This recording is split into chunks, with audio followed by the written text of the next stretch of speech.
ॐ नमः शिवाय। ॐ नमः शिवाय। হর হর মহাদেব। বন্ধুরা, কখনো কি আপনারা ভেবে দেখেছেন যে এই সংসারে এমন একটা নিয়ম আছে যা থেকে কেউই রক্ষা পায় না? না রাজা, না ভিখারি, না ধনী, না দরিদ্র। বন্ধুরা, এই নিয়ম হলো কর্মের ফল। ভেবে দেখুন তো, যদি কারোর কাছে অফুরন্ত ধন সম্পত্তি থাকে, মহল থাকে, সত্তা থাকে, তাহলে কি সে তার খারাপ কর্ম থেকে বেঁচে যাবে? একদম না। ইতিহাস সাক্ষী যে যেমন কর্ম করেছে তাকে তেমনই ফল ভোগ করতে হয়েছে। কেউ রাজাদের চেয়েও বড় সাম্রাজ্য নিয়েও মাটিতে মিশে গেছে, আর কেউ কাঙাল হয়েও তার পুণ্য কর্মের জোরে অমর হয়ে গেছে। কর্ম থেকে পালানো একেবারে অসম্ভব। এটা এমন একটা ঋণ যা প্রত্যেক জীবকে শোধ করতেই হয়। আপনি যত ধনী হন বা যত শক্তিশালী হন, কর্মের তুলাদণ্ড সবসময় সুষমতুল থাকে। ভালো কর্ম আপনাকে উচ্চতায় নিয়ে যাবে, আর খারাপ কর্ম আপনাকে মাটিতে নামিয়ে দেবে। আর এটাই এই জীবনের সবচেয়ে বড় রহস্য, যে কর্ম কাউকে ছাড়ে না। বন্ধুরা, একবার ভগবান শিব আর মাতা পার্বতী কৈলাস পর্বতে বসেছিলেন। তখন মাতা পার্বতী ভগবান শিবকে জিজ্ঞাসা করলেন, হে প্রভু, পৃথিবীর মানুষকে তার কর্মের ফল কিভাবে ভোগ করতে হয়? মানুষ তার খারাপ কর্মের ফল কেমন করে পায়? ভগবান শিব মৃদু হেসে বললেন, হে দেবী পার্বতী, আজ তুমি খুবই গুরুত্বপূর্ণ প্রশ্ন করেছ। আজ আমি তোমার এই প্রশ্নের উত্তর একটা ছোট্ট গল্পের মাধ্যমে দেব। তুমি মন দিয়ে শোনো। মাতা পার্বতী মাথা নত করে বললেন, হে প্রভু, আপনার গল্প শোনার জন্য আমি পুরোপুরি প্রস্তুত। দয়া করে শুরু করুন। বন্ধুরা, কাহিনী শুরু করার আগে আমার আপনাদের সকলের কাছে একটি অনুরোধ। একবার সত্যিকারের শ্রদ্ধা ভরে কমেন্টে হর হর মহাদেব অবশ্যই লিখুন। আমি ভগবান ভোলেনাথের কাছে প্রার্থনা করছি যে তিনি আপনাদের সকলের উপর তার অসীম কৃপা বজায় রাখুন, আপনাদের সবাইকে চিরকাল সুখী রাখুন এবং আপনাদের সকল মনোকামনা পূর্ণ হোক। তারপর ভগবান শিব বললেন, হে পার্বতী, কোনো এক গ্রামের কাছে একটা বড় গাছের উপর তার বাচ্চাদের নিয়ে একটা শকুন পাখি বাস করত। শকুন তার বাচ্চাদের অসম্ভব ভালোবাসত। একদিন শকুনের বাচ্চারা তাদের বাবার সঙ্গে কোথাও ঘুরতে বেরিয়েছিল। হঠাৎ তারা রাস্তায় দেখল যে এক জায়গায় এক নারী আর এক পুরুষ বসে আছে। তাদের অবস্থা অত্যন্ত করুণ। দুজনেই কুষ্ঠরোগে ভুগছে। তাদের শরীরে এখানে ওখানে ঘা হয়ে গেছে। ঘা থেকে রক্ত ঝরছে, আর অসহ্য যন্ত্রণায় তারা কাতরাচ্ছে। তাদের এই দুর্দশা দেখে কেউ তাদের কাছে যায় না। তারা রাস্তার পাশে বসে কোনো অজানা কর্মের পাপ ভোগ করছে। শকুনের বাচ্চাদের চোখ যখন তাদের উপর পড়ল, তখন তাদের মনে লোভ জেগে উঠল। তারা বাবাকে বলল, বাবা, আমরা তো এতদিন শুধু জন্তু জানোয়ারের মাংস খেয়েছি, কখনো মানুষের মাংস খাইনি। আজ আমাদের ইচ্ছে হয়েছে মানুষের মাংস খেয়ে দেখতে। সামনেই এই দুজন ঘায়েল অবস্থায় বসে আছে, দয়া করে আমাদের এদের মাংস খাওয়ার অনুমতি দিন। বাচ্চাদের কথা শুনে শকুন গম্ভীর গলায় বলল, বাছারা, ঈশ্বর যে খাবার আমাদের দিয়েছেন তাই ঠিক, কখনো অতিরিক্ত লোভ করবে না। অতিরিক্ত লোভ সবসময় নিজের জন্যেই ধ্বংস ডেকে আনে। আজকাল মানুষের মাংস দূষিত হয়ে গেছে, এখন আর কারো খাওয়ার যোগ্য নেই। মানুষ তার কর্মের জন্য এত নিচে নেমে গেছে যে তাকে দেখে লজ্জা লাগে। যে মানুষ ধর্ম আর কর্মের জ্ঞান রাখে, সে যখন এত পতিত হয়ে যায়, তাহলে তার মাংসে কত অপবিত্রতা থাকবে ভেবে দেখো। তাই বাছারা, ভুখে থাকো, কিন্তু কখনো মানুষের মাংস খাওয়ার ইচ্ছে করো না। শকুনের বাচ্চারা কৌতূহলী হয়ে জিজ্ঞাসা করল, বাবা, আসলে কি এমন ব্যাপার যে আমরা মানুষের মাংস খেতে পারবো না? তখন শকুন গভীর শ্বাস নিয়ে বলল, বাছারা, আমি তোমাদের একটা কাহিনী শোনাই। এই কাহিনী ঠিক এই নারী আর পুরুষের, যাদের মাংস খাওয়ার কথা তোমরা বলছো। যদি তোমরা এদের কর্ম জেনে যাও, তাহলে আর কখনো মানুষের মাংস খাওয়ার চিন্তাও করবে না। বাচ্চারা বিনীতভাবে বলল, হ্যাঁ বাবা, দয়া করে সেই কাহিনীটা শোনান, আমরা মন দিয়ে শুনব। তখন শকুন গাছের ডালে বসে কাহিনী বলতে শুরু করল। বাছারা, এই দুজন যারা আজ কুষ্ঠ রোগী হয়ে এখানে বসে আছে, আগে তারা এক নগরের রাজা আর রানী ছিল। এই পুরুষের আগে এক স্ত্রী ছিল, সে কালের গর্ভে চলে গিয়েছিল। রাজা আর রানীর মধ্যে গভীর প্রেম ছিল। রাজা তার প্রথম স্ত্রীকে অসম্ভব ভালোবাসত। তার রাজ্যে চারদিকে সুখ আর সমৃদ্ধি ছিল। প্রজারা রাজার উপর খুব খুশি ছিল, আর রাজাও প্রজাদের মঙ্গলের জন্য সব রকম চেষ্টা করত। রাজকাজ আনন্দের সঙ্গে চলছিল। কিছুদিন পর রানী এক কন্যার জন্ম দিল, কিন্তু দুর্ভাগ্যবশত প্রসবের সময় সে স্বর্গে চলে গেল। এই ঘটনা রাজার জন্য খুব বড় আঘাত হয়ে দাঁড়ালো। সে মনে মনে ধারণা করে নিল যে তার স্ত্রীর মৃত্যুর জন্য এই নবজাতক কন্যাই দায়ী।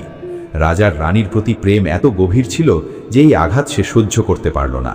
ধীরে ধীরে তার মন অস্থির হয়ে গেল। সে তার মেয়েকে দেখতেও ঘৃণা করতে লাগল, আর বলতো, এই মেয়ে কুলের কলঙ্কিনী, এর জন্যেই আমার প্রিয় স্ত্রী আমাকে ছেড়ে চলে গেল। পরিবার আর মন্ত্রীরা তাকে বোঝানোর অনেক চেষ্টা করল, কিন্তু রাজার হৃদয় কন্যার প্রতি ঘৃণায় ভরে গিয়েছিল।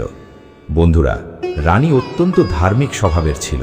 সে ভগবান শিবের আরাধনা করত, কিন্তু রাজা তার মেয়েকে রানীর মৃত্যুর কারণ মনে করে মনে মনে ঘৃণা করতে লাগল। ধীরে ধীরে তার অবস্থা এত খারাপ হয়ে গেল যে তার রাজকাজে আর প্রজাদের মঙ্গলে কোনো আগ্রহ ছিল না। রাজার এই অবস্থা দেখে দরবারি আর মন্ত্রীরা চিন্তিত হয়ে গেল যে যদি রাজা এভাবেই চলতে থাকে তাহলে রাজ্যে বিপদ আসবে আর পাশের রাজা আক্রমণ করে বসবে। সবাই মিলে রাজাকে অনেক বোঝালো, কিন্তু তার হৃদয় থেকে রানীর স্মৃতি মুছে যায়নি। নিষ্পাপ শিশুটি কাঁদতে থাকত, কিন্তু রাজা কখনো তাকে কোলে নিত না। দাসীরাই তার লালন পালন করত। রাজা তাকে কুলকলঙ্কিনী বলে ডাকতে শুরু করল, আর এই কারণেই তার নাম কুলনী হয়ে গেল। দরবারি আর আত্মীয়রা ভাবল, যদি রাজার জীবন এভাবে চলতে থাকে তাহলে রাজ্যের ভবিষ্যৎ অন্ধকার হয়ে যাবে। তাই তারা রাজাকে দ্বিতীয় বিয়ে করার পরামর্শ দিল। রাজাও এই প্রস্তাব মেনে নিল, কারণ তার মনে হলো দ্বিতীয় স্ত্রী এলে তার দুঃখ কমবে আর মেয়েটিরও মায়ের ছায়া মিলবে। কিন্তু বন্ধুরা, যখন বাবাই নিজের মেয়েকে ভালোবাসে না, তখন সৎমা কি করবে? দ্বিতীয় রানীও মেয়েটিকে কখনো মেনে নেয়নি। সে তার প্রতি ঘৃণা করতে লাগলো। ধীরে ধীরে সময় কাটতে লাগলো। মেয়েটি 1 বছরের হয়ে গেল। সে আঙিনায় ঠুমুক ঠুমুক করে হাঁটত, কিন্তু রাজার হৃদয় তবু গলত না। সে এখনও তাকে ঘৃণার চোখে দেখত। এর সুযোগ নিল দ্বিতীয় রানী। সময়ের সঙ্গে সঙ্গে সেও এক কন্যার জন্ম দিল। নতুন স্ত্রী আর মেয়েকে সুস্থ দেখে রাজা অত্যন্ত খুশি হলো। তার খুশির কারণ ছিল যে তার রানী একেবারে ঠিক আছে, তাই সে তার কন্যাকে শুভ লক্ষণযুক্ত মনে করছিল। এখন রাজা প্রজাদের মধ্যে মিষ্টি বিতরণ করালো এবং সেই দ্বিতীয় রাজকন্যার নামকরণ অনুষ্ঠান ধুমধাম করে করালো। রাজা তার নতুন কন্যার নাম রাখল সৌভাগ্যবতী। এভাবে বন্ধুরা, সৌভাগ্যবতী আর কুলনী দুজনেই একসঙ্গে বড় হতে লাগলো। ধীরে ধীরে সময় গড়াতে লাগলো। রাজা আর রানী সৌভাগ্যবতীকে খুব ভালোবাসত, কিন্তু যাকে তারা কুলনী বলে মনে করত তাকে তারা চোখের সামনে দেখতেও চাইতো না। সময় নিজের গতিতে চলতে লাগলো। রাজকন্যা সৌভাগ্যবতীকে শিক্ষা দেওয়া হলো, তাকে রাজকন্যার মতো সব সুখ সুবিধা দেওয়া হলো, কিন্তু কুলনীর জন্য শিক্ষারও কোনো ব্যবস্থা হলো না। দুজন যত বড় হতে লাগলো, দেখতে তারা প্রায় একই রকম লাগতো। তাদের মধ্যে কোনো বিশেষ তফাৎ ছিল না। তফাৎ শুধু এটাই যে তাদের লালন পালনে রাজা রানীর তরফ থেকে বিশাল ভেদাভেদ ছিল। সৌভাগ্যবতীর যে পোশাক পুরনো হয়ে যেত, সেই একই পোশাক কুলনীকে দেওয়া হতো। কারণ বন্ধুরা, যখন বাবাই তাকে ভালোবাসে না, তখন অন্য কে তার খোঁজ নেবে? বেচারির মা তো আগেই চলে গিয়েছিল। এভাবে দুজন মেয়েই ধীরে ধীরে বড় হতে লাগলো। একদিন রানী রাজাকে বলল, মহারাজ, এখন মেয়েরা বড় হয়ে গেছে, আমাদের তাদের বিয়ের প্রস্তুতি করতে হবে। বন্ধুরা, কুলনী খুবই ধার্মিক স্বভাবের ছিল, ঠিক তার মায়ের মতো, যে জন্ম দিয়ে সংসার থেকে চলে গিয়েছিল। সে দিন রাত ভোলে বাবার পূজা আরাধনা করত। অন্যদিকে সৌভাগ্যবতী রাজকন্যা হওয়ার অহংকারে ডুবে থাকত। তার গর্ব ছিল যে তার মা বাবা দুজনেরই ভালোবাসা আছে, অথচ কুলনীর ভাগ্যে মা বাবার ভালোবাসা জুটেনি। কুলনী অত্যন্ত বুদ্ধিমতী ছিল। তার সৎমা যাই বলুক বা তার বোন অপমান করুক, সে চুপচাপ সব সহ্য করে নিত। রাজা রানী ছাড়া মহলের বাকি সবাই কুলনীর প্রতি সহানুভূতি রাখত, কিন্তু সৌভাগ্যবতী আর তার মা সব সময় তাকে বকাবকি করত। আর রাজা তো সৌভাগ্যবতীকে দেখে খুশিতে ফেপে উঠত। যে কুলনীকে তারা ঘৃণা করত, তাকে দেখলেই রাস্তা বদলে নিত। বেচারি কুলনী বাবার ভালোবাসার জন্য ছটফট করত, কিন্তু রাজা কড়া হুকুম দিয়ে রেখেছিল যে যখনই সে মহলে আসবে, তখন কুলনী তার চোখের সামনে যেন না আসে। বন্ধুরা, এই নির্দেশ পুরোপুরি পালন করা হতো। এখন যখন মেয়েরা বিয়ের যোগ্য হলো, তখন বিয়ে করা অনিবার্য। রানী বলল, মহারাজ, দুজন মেয়েই বড় হয়ে গেছে, তাদের জন্য যোগ্য পাত্র খুঁজুন। রাজা বলল, হ্যাঁ রানী, বিয়ে তো দিতেই হবে, যত তাড়াতাড়ি সম্ভব তত ভালো। এই কুলক্ষণীর ছায়াও আমাদের মহল থেকে সরে যাবে। রাজার কথায় স্পষ্ট বোঝা যাচ্ছিল যে এই মূর্খ রাজা নিজের মেয়েকে কত গভীর ঘৃণা করত। রানী তো সৎমা ছিলই, সে ঘৃণা করত আর ঘরের সব কাজ কুলনীকে দিয়ে করাতো। সে সব সময় চাইতো যে তার সৎ মেয়ে দুঃখে থাকুক। তাই সে রাজাকে বলল, মহারাজ, আগে এই কুলক্ষণীর বিয়ে দিয়ে দিই, যাতে সে ঘর থেকে চলে যায়, তারপর আমরা আমাদের মেয়ের বিয়ে দেব। রাজা বলল, ঠিক আছে, আগে এরই বিয়ে দিয়ে দিই, যেমন সে তেমনই তার জন্য ছেলে খুঁজে নি। রানী হেসে বলল, আরে রাজা সাহেব, এর জন্য তো কোনো অন্ধ ভিখারি উপযুক্ত হবে, এ তো রাজমহলের যোগ্য নয়, যেখানে যাবে সেখানকার ঘর নরক বানিয়ে দেবে। এখানে তো নিজের মাকে খেয়ে ফেলেছে, সেখানেও কে জানে কি করবে। রাজা তার কথা মেনে নিল এবং তৎক্ষণাৎ নাপিত আর পণ্ডিতকে ডেকে বলল, কুলনির জন্য কোনো অন্ধ আর নির্ধন পাত্র খুঁজে আনো। আদেশ পেয়ে নাপিত আর পণ্ডিত পাত্র খুঁজতে বেরিয়ে পড়ল। অনেক দিন ঘুরে এক গ্রামে পৌঁছল। সেখানে তারা দেখল এক ভিখারিনী বসে আছে আর তার অন্ধ ছেলে তার সঙ্গে ভিক্ষা করছে। ঘর বলতে একটা ভাঙা কুড়ে ঘর। নাপিত আর পণ্ডিত ভাবল এই উপযুক্ত পাত্র। তারা ভিখারিনীকে বলল, মা, আমরা তোমার ছেলের জন্য একটা ভালো সম্বন্ধ নিয়ে এসেছি। এটা শুনে ভিখারিনী প্রথমে হেসে উঠল আর বলল, আমার অন্ধ ছেলের সঙ্গে কে বিয়ে করবে? নাপিত বলল, না মা, এটা সত্যি, সম্বন্ধ রাজমহল থেকে এসেছে। এটা শুনে ভিখারিনীর বিশ্বাস হলো না, কিন্তু খুশি খুশি রাজি হয়ে গেল যে রাজমহলের সঙ্গে সম্পর্ক হবে। নাপিত আর পণ্ডিত ফিরে এসে রাজাকে সব খুলে বলল। রাজা কোনো যৌতুক ছাড়াই তার মেয়ের বিয়ে সেই অন্ধ ভিখারির সঙ্গে দিয়ে দিল। কুলনি যখন শ্বশুরবাড়ি পৌঁছল তখন দেখল সেখানে ভাঙা কুড়ে ঘর ছাড়া আর কিচ্ছু নেই। মহলে বড় হওয়া রাজকন্যার জন্য এই জায়গা খুব কষ্টের। বেচারি ভগবানকে বলতে লাগলো, হে ভোলেনাথ, এ কেমন পরীক্ষা! স্বামীও অন্ধ মিলল।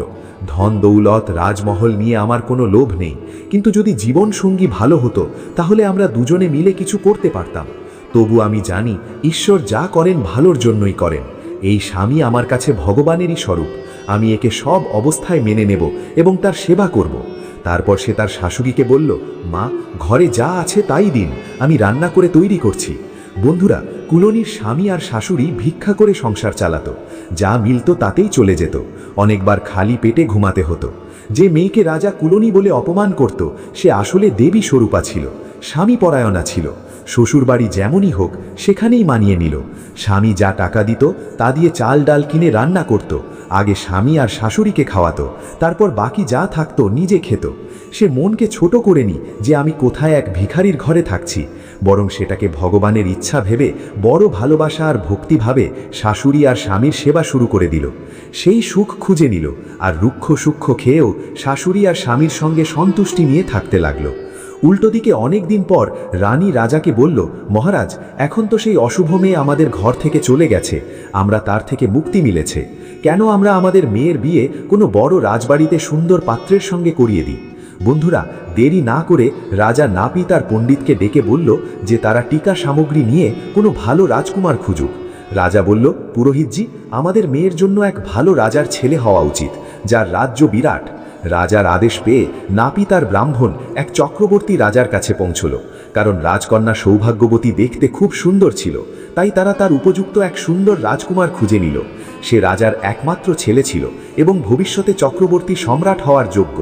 নাপিত আর পুরোহিত তৎক্ষণাৎ সৌভাগ্যবতীর টিকা দিয়ে দিল এবং ফিরে এসে পুরো কথা রাজাকে জানালো। বন্ধুরা, রাজা সৌভাগ্যবতীর বিয়ে ধুমধাম করে দিল। হাজার হাজার হাতি, ঘোড়া, রথ এবং যৌতুক হিসেবে অপার ধন দিল এবং রাজকন্যার ভব্য বিদায় করল।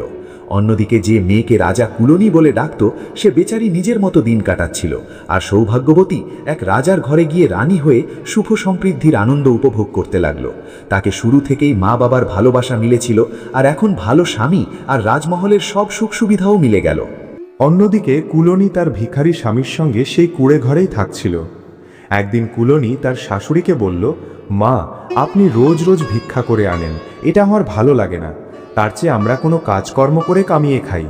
শাশুড়ি বলল, বউ, লোকে তো তোকে কুলক্ষণী বলে, কিন্তু আমাদের ঘরে তুই যা বলবি তাই আমি মানব। তখন কুলনি বলল, মা, এই টাকা থেকে কিছু দিন আমি বাঙি আর তরমুজ কিনে আনি। গরমের সময় এগুলো খুব বিক্রি হয়, এগুলো বিক্রি করে আমরা সংসার চালাবো, অন্তত আত্মসম্মান নিয়ে তো বাঁচব। আপনি রোজ রোজ ভিক্ষা করেন, 10 জন তাড়িয়ে দেয়, 1-2 জন দয়া করে দেয়, এটা দেখে আমার খুব কষ্ট হয়। আজ থেকে আপনি ঘরে থাকুন, আমি এই কাজ করব। শাশুড়ি বলল, বউ, তুই কোথায় যাবি? বউ দৃঢ় গলায় বলল, মা, আপনি চিন্তা করবেন না, আপনি ঘরে বসুন, আমি সব সামলাবো। শাশুড়ি আর স্বামী যা টাকা ভিক্ষায় জমিয়েছিল সব বউয়ের হাতে তুলে দিল। সে একটা ডালা নিল, তাতে বাঙি আর তরমুজ ভরে জঙ্গলের রাস্তার পাশের মন্দিরের সামনে বসে গেল। সেখান দিয়ে যাওয়া লোকজন তার বাঙি তরমুজ খুব পছন্দ করল আর হাতে হাতে বিক্রি হয়ে গেল। শুধু 2টো বাঙি বাকি রইল। বন্ধুরা, ভোলেনাথ ও মাতা পার্বতী কুলনির ভক্তি, আন্তরিকতা এবং কঠোর পরিশ্রম দেখে অত্যন্ত প্রসন্ন হলেন। তখন ভোলেনাথ ও মাতা পার্বতী কৈলাস থেকে কুলনিকে দর্শন দেওয়ার সিদ্ধান্ত নিলেন। ভগবান ভোলেনাথ সেই পথ দিয়েই যাচ্ছিলেন। হঠাৎ মাতা পার্বতী বললেন, হে প্রভু, দেখুন কি অপূর্ব সুগন্ধ চারদিকে ছড়িয়ে পড়েছে। আমার এই বাঙি খেতে খুব ইচ্ছে করছে। ভগবান শিব বললেন, হে দেবী, কেন এই বাঙি নিয়ে জড়িয়ে পড়ছ? চলো, আমাদের কুলনীকে দর্শন দিয়ে কৈলাস যেতে হবে। কিন্তু মাতা পার্বতী জেদ ধরলেন, না প্রভু, এই বাঙি আমাকে অবশ্যই খেতে হবে। দেখো, সেই নারী বিক্রি করছে, আর সে তো আপনার ভক্ত। আমাদের তার কাছ থেকে বাঙি নিতেই হবে। এখন বন্ধুরা, ভগবান শিব আর মাতা পার্বতী বৃদ্ধ বৃদ্ধার রূপ ধারণ করলেন। ছেঁড়া পুরনো কাপড় পরে একে অপরের হাত ধরে তার কাছে পৌঁছালেন। তার কাছে মাত্র দুটো বাঙি বাকি ছিল। তারা বলল, বেটি, আমাদের খুব খিদে পেয়েছে, আমাদের কিছু বাঙি নিবে? কুলনী দ্রবীভূত হয়ে বলল, মা, আপনারা বসুন, এত গরমে আগে জল খেয়ে নিন। তার কাছে সামান্য জল ছিল। সে দুজনকে জল খাওয়ালো আর বসিয়ে দিল। তারপর বাকি দুটো বাঙি একটা একটা করে তাদের খাইয়ে দিল। বাঙি খেয়ে মাতা পার্বতী বললেন, বেটি, আমাদের কাছে তোমাকে দেওয়ার মতো টাকা নেই, আমরা খিদের জন্য খেয়ে নিলাম। কুলনী হেসে বলল, কোনো কথা নেই মা, আজ আমার সব বাঙি বিক্রি হয়ে গেছে, শুধু এই দুটো বাকি ছিল। আপনারা খেয়ে নিলেন, এটাই আমার জন্য পুণ্য। আপনি তো মা বলে ডাকছেন, আমার তো কোনো মা নেই। এই বেটি শব্দটা শোনার জন্য আমি ছটফট করছিলাম।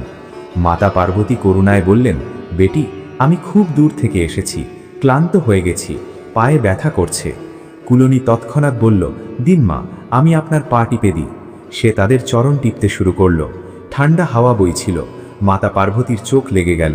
তখন কুলনী নিজের আঁচল দিয়ে বাতাস করতে লাগলো, যাতে মাছি মশা না বসে। ভগবান শিবও সেখানে শুয়ে পড়লেন।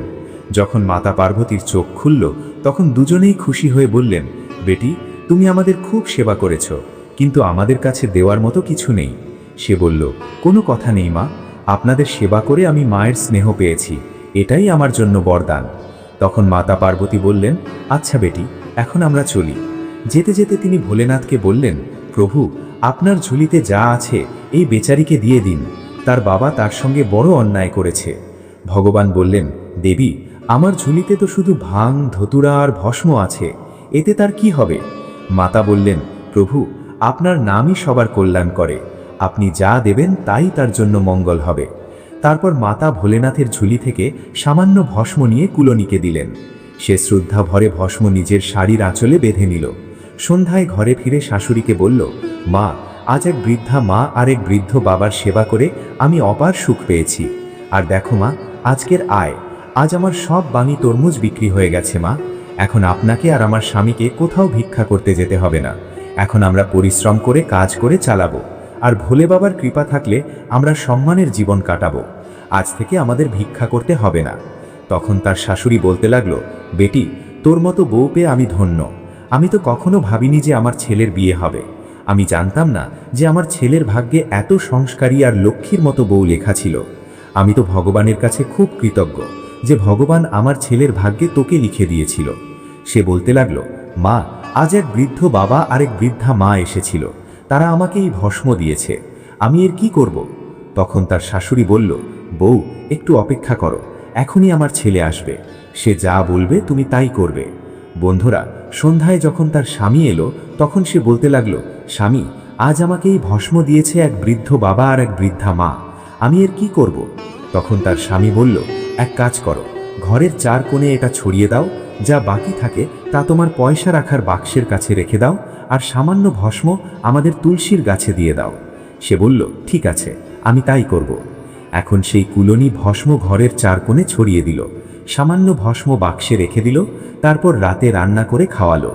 স্বামী শাশুড়িকে খাইয়ে নিজে খেয়ে ঘর ঝেড়ে মুছে শুয়ে পড়ল। সকালে উঠে সে দেখল কি তার কুড়ে ঘরের জায়গায় এক অতি সুন্দর মহল তৈরি হয়ে গেছে।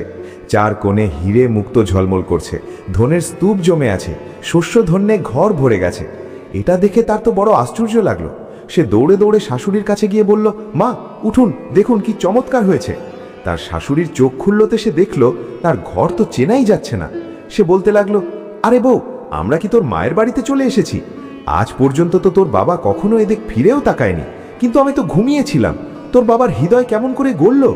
তখন সে কুলনী বলল, না মা, এটা আমার বাবার ঘর নয়, এটা তো আমাদের ঘর। দেখুন, হয়তো ভোলে বাবা আর মাতা পার্বতীর কৃপা হয়েছে, তাদেরই কৃপায় আমার ভাগ্য বদলে গেছে। দেখুন, হয়তো সেই বৃদ্ধ বাবা আর বৃদ্ধা মা অন্য কেউ নয়, সাক্ষাৎ ভোলে বাবা আর মাতা পার্বতীই হবেন, যাদের আমি চিনতে পারিনি। ভগবানকে না চেনার দুঃখ এখন তাকে খুব কষ্ট দিচ্ছিল, আর সে কাঁদতে লাগলো যে ভগবান সাক্ষাৎ আমার কাছে এসেছিলেন আর আমি তাদের চিনতে পারিনি। তার শাশুড়ি তাকে সান্ত্বনা দিল। তখন তার স্বামীর চোখ খুলে গেল, আর সে চিৎকার করে বলল, আরে আমি কি ভাগ্যবান! আমি আমার চোখে কি দেখছি? এখন আমি তো সব কিছু দেখতে পাচ্ছি। সে তার মাকে বলল, মা দেখো, আমি সব কিছু দেখতে পাচ্ছি, এখন আমি আর অন্ধ নেই। এটা দেখে কুলনির আনন্দের সীমা রইল না। তার স্বামীর চোখ সুস্থ হয়ে গেল। এটা তার জীবনের সবচেয়ে বড় আনন্দ ছিল। এত আনন্দ তো ধন দৌলত পেয়েও হয়নি। ভগবানের কৃপায় এখন তার স্বামী কোনো রাজার চেয়ে কম লাগছিল না। এখন তারা বলল, যখন এত বড় কৃপা হয়েই গেছে, তাহলে কেন না আমরা ভগবান ভোলেনাথ আর মাতা পার্বতীর কথা প্রচার করাই না? শিবপুরাণের পাঠ করাই, লোকজনকে ঘরে ডেকে আনি আর বড় করে ভোজের আয়োজন করি। তার শাশুড়ি বলতে লাগলো, বেটি, তুমি তো আমার ঘরের লক্ষ্মী, যা তুমি করতে চাও তাই করো, আমি কখনো না করিনি। কুলনির ঘরে আসার পর সেই ভিখারিনীর ভাগ্যই বদলে গেল। এখন তার শাশুড়ি আর স্বামী তাকে লক্ষ্মী বলে ডাকতে লাগলো। বন্ধুরা, এখন লক্ষ্মী তার ঘরে ভগবান ভোলেনাথের কথার আয়োজন করলো এবং আত্মীয় স্বজন সবাইকে নিমন্ত্রণ দিল। সব আত্মীয়কে নিমন্ত্রণ দেওয়া হলো। একটা চিঠি তার মায়ের বাড়িতেও পাঠানো হলো, আর একটা চিঠি তার বোন সৌভাগ্যবতীর বাড়িতেও পাঠানো হলো। নিমন্ত্রণ পেয়ে লক্ষ্মীর বাবা আর তার সৎমাও এলো। তারা এসেছিল বটে, কিন্তু বন্ধুরা, তাদের অবস্থা খুব খারাপ হয়ে গিয়েছিল। তারা নিজের মেয়ের অবস্থা দেখে হাসতে এসেছিল, কিন্তু সেখানে পৌঁছে তার বাবার তো লজ্জায় মাথা নিচু হয়ে গেল। সে ভাবছিল, আমি আমার মেয়ের সঙ্গে এত অন্যায় করেছি, কিন্তু তার ভাগ্য দেখো, ভাগ্যের সামনে কারো কিছু চলে না। আমার ইচ্ছায় কি হবে, যখন ভগবান নিজের হাতে তার ভাগ্য লিখে দিয়েছেন? তার মা বাবার এখন খুব অনুশোচনা হচ্ছিল, কারণ যখন লক্ষ্মী আর সৌভাগ্যবতীর বিয়ে হয়েছিল, তখন তার বাবা মেয়েকে কিছুই দেয়নি এবং জেনে শুনে এক অন্ধ ভিখারির সঙ্গে তার বিয়ে দিয়েছিল। এই পাপের জন্যই তার বাবা আর সৎমা দুজনেই কুষ্ঠরোগী হয়ে গিয়েছিল। অনেক চিকিৎসা করেও তারা সুস্থ হয়নি। তাদের রাজপাট শেষ হয়ে যাচ্ছিল। প্রজাদের মধ্যে রাজার প্রতি ক্ষোভ তৈরি হয়েছিল, কারণ যখন রাজাই রাজত্ব করার মতো শক্তিশালী না থাকে, তখন রাজ্য তো গরিব হয়েই যায়। তার রাজ্যে অনুপ্রবেশ শুরু হয়ে গিয়েছিল। তার বাবার নাম মাত্র রাজা ছিল। বন্ধুরা, যখন তার বোন সৌভাগ্যবতী এলো, আর সৌভাগ্যবতী তো আগে থেকেই অহংকারী ছিল, সে আগে থেকেই লক্ষ্মীকে কথায় কথায় তিরস্কার করত। যখন সৌভাগ্যবতী এলো, তখন সে দেখল তার বোনের শান শৌকত দেখে তার চোখ ছানা বরাবর গেল। সে ভাবতে লাগলো, আমি তো এক চক্রবর্তী সম্রাটের স্ত্রী, আমার স্বামী এত বড় রাজ্যের মালিক, কিন্তু এই মহলারের সুখ সাধন তো আমার চেয়ে অনেক বেশি। বোনের ঐশ্বর্য দেখে সে খুব অস্থির হয়ে পড়ল। বলতে লাগলো, লক্ষ্মী, তোর এসব কোথা থেকে মিলল, কিভাবে মিলল? তখন লক্ষ্মী তার বোনকে সবকিছু বলে দিল। সৌভাগ্যবতী এটা শুনে আরও বেশি বিরক্ত হয়ে গেল। তার মনে আবার লোভ জেগে উঠল। সে যে কোনো মূল্যে তার বোন লক্ষ্মীকে নিচু দেখাতে চাইল। সে তো চাইতো যে লক্ষ্মী তার চেয়ে উপরে কখনো না উঠুক, কিন্তু যাকে ভগবান উঠাতে চান তাকে কে আটকাতে পারে? উপরে ওঠানোর মালিক তো ঈশ্বর, কাকে কখন কি বানিয়ে দেবেন কেউ জানে না। সৌভাগ্যবতী যখন বোনের কাছে জিজ্ঞাসা করল যে তার সমৃদ্ধির কারণ কি, তখন সরল লক্ষ্মী তাকে পুরো কথা বলে দিল যে সে এক বৃদ্ধ আর এক বৃদ্ধা মাকে বাঙি খাইয়েছিল, তাদেরই আশীর্বাদে এসব হয়েছে। বোনের কাছ থেকে এসব শুনে সৌভাগ্যবতী তার স্বামীকে বলল, দেখো জি, আমিও বাঙি তরমুজ বেচতে যাব। তার স্বামী বলতে লাগলো, আরে সৌভাগ্যবতী, তুমি এসব কি বলছো? আমাদের রাজ্যে কোনো রকম অভাব নেই, আর তোমার বোন তো এত গরিব ছিল, তার সত্যিকারের শ্রদ্ধা আর ভক্তি দেখে ভগবান তার উপর কৃপা করেছেন। তুমি কেন হির্ষার জ্বালায় মরছো? তোমার কাছে কোন জিনিসের অভাব? কিন্তু সৌভাগ্যবতী মানল না। সে বলতে লাগলো, না জি, আমাকে বাঙি তরমুজ বেচতেই হবে। তার স্বামী বলল, ঠিক আছে, যদি না মানো তাহলে যাও। বন্ধুরা, সে এক ডালায় বাঙি তরমুজ ভরে নিল আর এক মন্দিরের পাশে গিয়ে বসে বেচতে লাগলো। সৌভাগ্যক্রমে সেদিনও মাতা পার্বতী আর ভোলে বাবা সেদিক দিয়ে আসছিলেন। বাঙিগুলো খুব তাজা ছিল। পার্বতীমা বললেন, হে নাথ, দেখো, আমার বাঙি খেতে ইচ্ছে করছে। গরমের সময় আর এখানে খুব সুন্দর সুন্দর বাঙি দেখা যাচ্ছে। ভোলে বাবা অনেক বোঝালেন, কিন্তু পার্বতীজি মানলেন না। তাদের তো সৌভাগ্যবতীর বাঙি পছন্দ হচ্ছিল। এখন তারা আবার বৃদ্ধের ভেষ ধরলেন আর তার কাছে পৌঁছে গেলেন। সেদিন সৌভাগ্যবতীর একটাও বাঙি তরমুজ বিক্রি হয়নি। পার্বতী মা বলতে লাগলেন, বেটি, খুব জোরে খিদে পেয়েছে, গরমের দম বেরিয়ে যাচ্ছে, খুব তেষ্টাও পেয়েছে, একটু জল খাওয়াও আর আমাদের একটু বাঙি খেতে দাও। তখন সৌভাগ্যবতী বলতে লাগলো, আরে এখান থেকে সরো, এমনিতেই সকাল থেকে একটা বাঙি তরমুজও বিক্রি হয়নি, কোথা থেকে ভিখারিরা এসে গেল বাঙি চাইতে? এখন পার্বতী আর ভগবান শিব একে অপরের দিকে তাকিয়ে মনে মনে হাসলেন আর সেখানে বসে গেলেন। সৌভাগ্যবতীর লাঠি তুলে বলতে লাগলো, সরো এখান থেকে তোমরা, আমি এখানে বাঙি তরমুজ বেচতে এসেছি, তোমাদের দেখলে কেউ আমার কাছ থেকে বাঙি তরমুজ কিনতেও আসবে না। এখনো পর্যন্ত আমার একটাও বাঙি বিক্রি হয়নি, আর যখন ভগবান শঙ্কর আর মাতা পার্বতী আসবেন তখন আমি তাদের কিভাবে বাঙি খাওয়াবো? তোমরা পিছনে সরো। বন্ধুরা, সৌভাগ্যবতী তাদের একটা বাঙিও দিল না। সকাল থেকে সন্ধে হয়ে গেল, কিন্তু ভগবান শিব আর মাতা পার্বতী সেখান থেকে যাননি। সে উঠে চলতে লাগলো আর বলতে লাগলো, এখন আমি যাচ্ছি। যখন ভগবান আর মাতা পার্বতী সাক্ষাৎ আসেননি তখন সে সেই বুড়িকে বলল, হে বৃদ্ধা মা, আপনিই আমাকে সামান্য ভস্ম দিন। তখন পার্বতী মা শিবজিকে বললেন, হে প্রভু, একে সামান্য ভস্ম দিয়ে দিন। ভগবান ভোলেনাথজি নিজের ঝুলিতে হাত দিয়ে সৌভাগ্যবতীকে সামান্য ভস্ম বের করে দিলেন। সৌভাগ্যবতী খুশি খুশি ঘরে এলো আর স্বামীকে বলল, দেখো জি, আমি ভস্ম নিয়ে এসেছি, এখন এর কি করব? এই বলে সে সব ভস্ম ঘরে ছড়িয়ে দিল, সামান্য তুলসীর গাছে দিল আর সন্ধ্যায় খেয়ে শুয়ে পড়ল। প্রথমে তো তার সারা রাত ঘুম হলো না, আর যখন সকালে সে ঘুম থেকে উঠল তখন সে ভেবেছিল যে ঘরে সকালেই হীরে মুক্তোর স্তূপ মিলবে। এটা ভেবে সে খুব খুশি হচ্ছিল।